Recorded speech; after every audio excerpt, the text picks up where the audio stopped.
We saw that while it is difficult to pinpoint the origins of the six-pointed star, which are lost in antiquity, this symbol made its presence felt in many ancient religions and philosophies, both those in the East and the West. Over time, what began as a universal symbol was adopted and co-opted by a wide variety of groups and organizations with a plethora of agendas. Today, the six-pointed star may be found at sacred sites and employed in religious art and ritual across the world, but it is most prominently the sign of the Jewish people in the State of Israel. The long and at times mysterious intellectual and cultural journeys of the various 5, 6, and 8-pointed stars, the names Magen David, Magen Shlomo, and Magen Avraham, and the concept or legend of a shield representing God's protection are truly complex. The eventual merging of these cultural and conceptual tributaries and the six-pointed star known as the Magen David that appears on the flag of the Jewish people, newly resurrected in its ancient homeland, still requires more study and thought. My attempt to introduce a new and innovative way of perceiving the Magen David's evolution as a Jewish symbol is not carved in stone and will hopefully ignite more interest in this fascinating and enigmatic subject.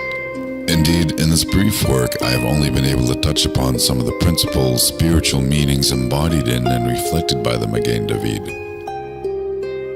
No doubt, this seemingly simple yet multifaceted and paradoxical symbol has many more secrets and insights remaining to be revealed.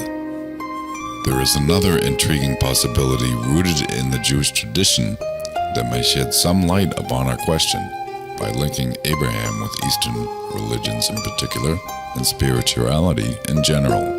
We have not mentioned this possible explanation for the Magen David's global reach previously because it is conjectural in nature and difficult to prove using the historian's traditional tools. However, it is a fitting way to close this book as it returns us to Abraham and the fundamental spirituality of the Magen David. As we discussed at the beginning of this book, Abraham is the first human being God promises to shield. David, only later, expressed this relationship with God in his Psalms and in the way he lived his life. The Torah tells us that after Abraham's wife Sarah died, he remarried and had 6 more children and many grandchildren. The Torah then states that Abraham gave all he had to Isaac, and he sent these other children and grandchildren to the land of the east with gifts. Genesis 25:1-7. Drawing upon these verses, many claim that Abraham gave these offspring spiritual gifts, teachings which were then transplanted to the East, giving rise to various concepts integrated into Eastern religion and philosophy. Others dispute this interpretation altogether, claiming that the gifts were monetary in nature and thus had no effect on Eastern spirituality whatsoever. Even among those who understand the gifts as being spiritual in nature, there is a difference of opinion.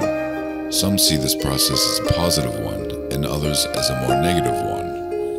Rashi, drawing on the Talmudic tradition mentioned in Tractate Sanhedrin, comments tersely that these gifts were of impure names. Some explain this to mean that this gift granted Abraham's offspring magical powers, while others explain that Abraham was providing his offspring with spiritual ammunition to defend themselves from the Eastern pagan cultures.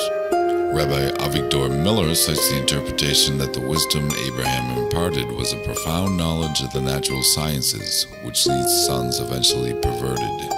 This is from Sanhedrin 91a. Commentary in the Art Scroll Schottenstein edition. Schottenstein. Abraham, by the Talmud's account, was a world-renowned spiritual figure, and it is certainly not beyond the realm of possibility that his teachings were carried in his day to the East, and had an influence, perhaps even a major influence.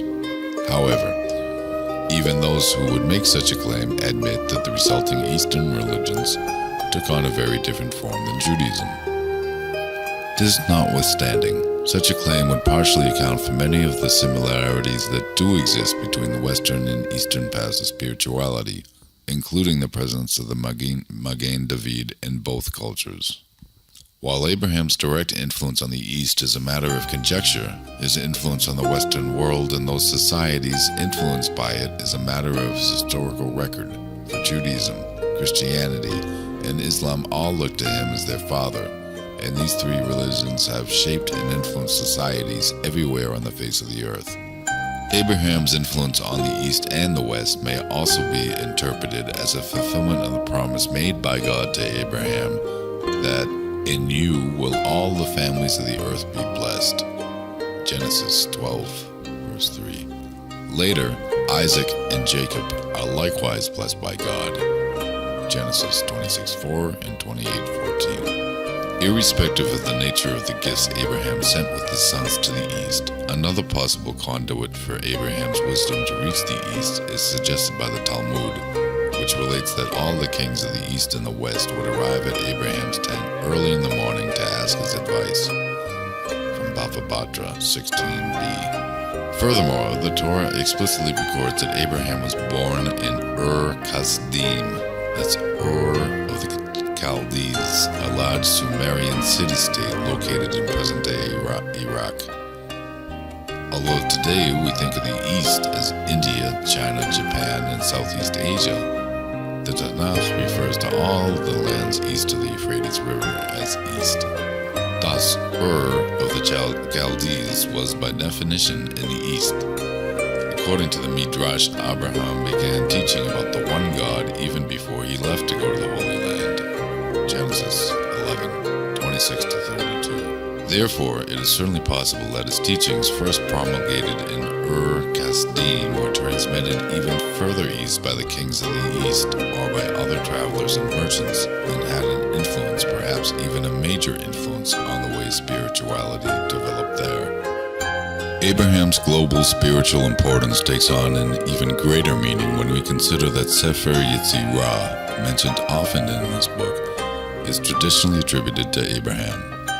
We have discussed at length the essential link between the Magen David in Kabbalah in general and between the Magen David and various teachings in Sefer Yetzirah in particular. Given that Abraham also was shielded by God, the notion that the six-pointed star or other similar symbols or concepts both reached the east and was later disseminated in the west via Abraham's teaching is certainly possible. Another possible conduit for such Jewish wisdom would be King Solomon, as the following passage in 1 Kings 5, verses 9-14 demonstrates. And God gave Solomon very much wisdom and understanding and largeness of heart, like the sand that is on the seashore. And Solomon's wisdom excelled the wisdom of all the children of the east country and all the wisdom of Mitzrayim, for he was wiser than all men, than Etan the Izrahi, and Haman, and Kalkol, and Darda, the sons of Mahol. And his fame was in all nations round about. And he spoke 3,000 proverbs, and his poems were 1,005. And he spoke of trees, from the cedar tree that is in Lebanon to the hyssop that comes out of the wall. He spoke also of beasts, and of birds, and of creeping things, and of fishes. And there came of all people to hear the wisdom of Solomon from all kings of the earth who had heard of his wisdom. It is clear from this account that Solomon's wisdom was greatly sought after, and that it had a profound influence on all the kings of the earth. We do not know whether the wisdom he dispensed included the legendary Seal of Solomon, but once again, it is certainly within the realm of possibility. There is another alternative way that the wisdom could have traveled to the east, but I'm going to skip that one. Only when the true history of the world is told will we know to what extent the connections between Abraham, Solomon, and Eastern religions and philosophies are a matter of the historical record, and how this connection and the dispersion of the Jewish people influenced cultures and societies around the world. Only then may we learn more about how the Magen David became such a universal symbol. In attempting to understand the Magen David's slow but steady rise to preeminence as a Jewish symbol over the last 800 years, we drew a parallel to the simultaneous, ever-increasing dissemination of the Jewish mystical tradition, the revelation of the Zohar, the teachings of Rabbi Isaac Luria the Arizal, and later the Baal Shem Tov were, each in its own time, breathtaking in their scope and novelty. The revelation of the Magen David as a distinctly Jewish symbol also fits into this pattern of an idea whose time has come. Although I have offered a number of reasons for why this has occurred, there is still a great deal of mystery surrounding this phenomenon. Before concluding our journey, I would like to share another of Rabbi Yitzhak Ginsburg's recent revelations about the Magen David. This revelation is especially worthy of mention in the conclusion to this book because it combines many of the spiritual teachings and textual sources we have probed. Rabbi Ginsburg's insights come in the form of a new symbol which he calls Tikkun Chava, rectification of Eve, a name alluding to the rectification of the status of women that Jewish mystics predict must take place before Mashiach comes. This symbol combines the three shields of Abraham, David, and Solomon into one emblem. Based on these teachings, some of Rabbi Ginsburg's students have created an aesthetic pendant that beautifully unites these three shields.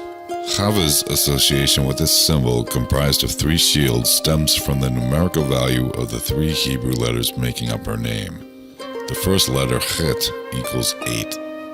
The second letter, Vav, equals 6. The last letter, Hey, equals 5.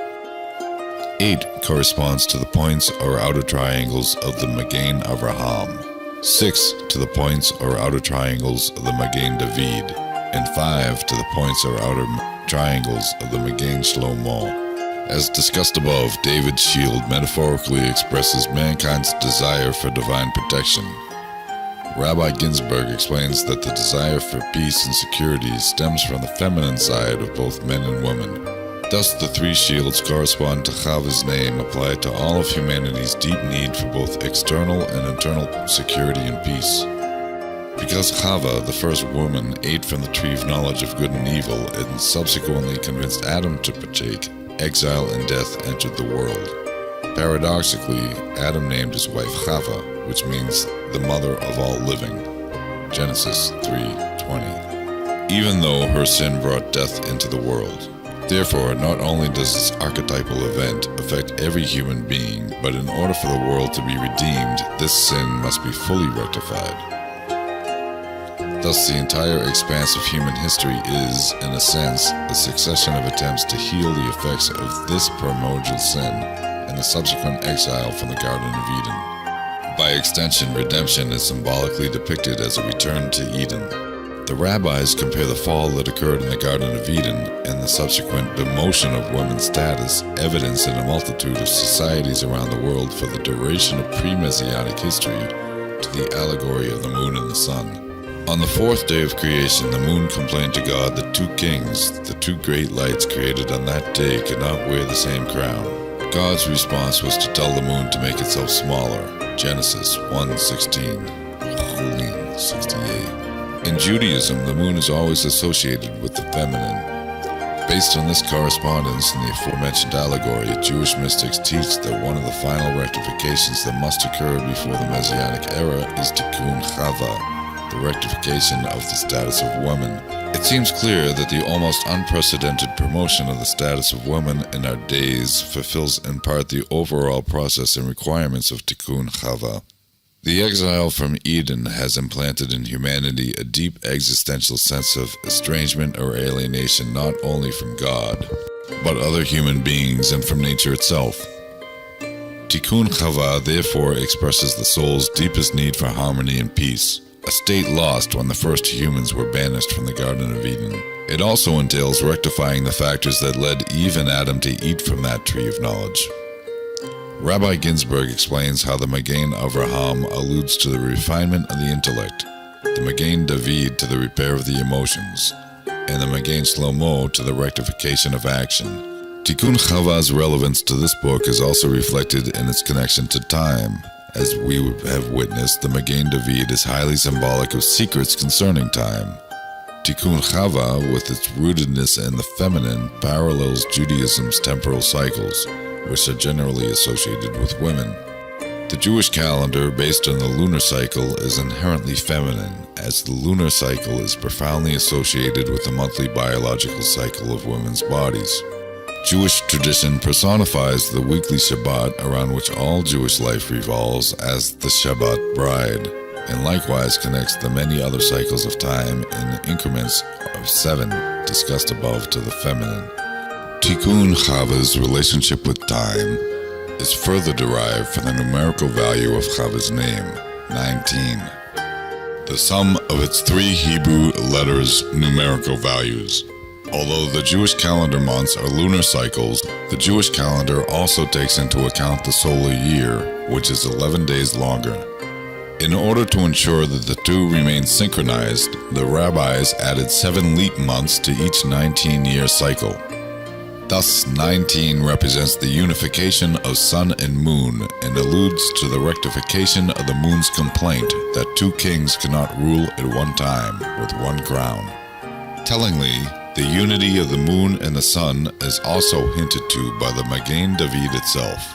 Tikkun Chava is also a fitting topic for the conclusion of this book because it provides yet another example of a symbol arising spontaneously when the time is right.